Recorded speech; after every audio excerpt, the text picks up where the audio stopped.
मनसेचे नेते संदीप देशपांडेंनी शिवसेना युबीटीवर हल्लाबोल केलाय। आम्ही नवीन आहोत पण कधी कोणाचे पाय चाटले नाहीत, आम्ही कधी केम छो वरळीचे बॅनरही लावले नाहीत। तर ट्विटरवरून संदीप देशपांडे यांनी ठाकरेंवर हा प्रहार केलाय। कुठेतरी मनसे आणि युबीटी जवळकीचे संबंध प्रस्थापित होत असताना पुन्हा एकदा अशा प्रकारे हे वाकयुद्ध पेटलेलं दिसतं आहे आणि युबीटीवर हल्लाबोल केलाय। मनसेचे नेते संदीप देशपांडे यांनी शिवसेना युबीटीवर हल्लाबोल करताना त्यांनी म्हटलंय, आम्ही नवीन आहोत पण कधी कोणाचे पाय चाटले नाहीत, आम्ही कधी केम छो वरळी असे बॅनर्स लावले नाहीत। अशा प्रकारे संदीप देशपांडे यांनी ठाकरेंवर हा प्रहार केलाय। तर काय नेमकं ट्विटमध्ये म्हटलं एकदा आपण पाहूया।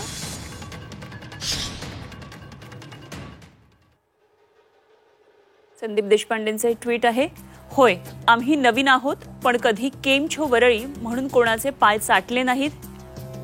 जिलेबी अन फाफडा उद्धव ठाकरे आपडा असं म्हणालो नाही। मुस्लिमांची मतं मिळवण्यासाठी 20,000 केसेस आपल्याच भावांच्या कार्यकर्त्यांवर टाकल्या नाहीत।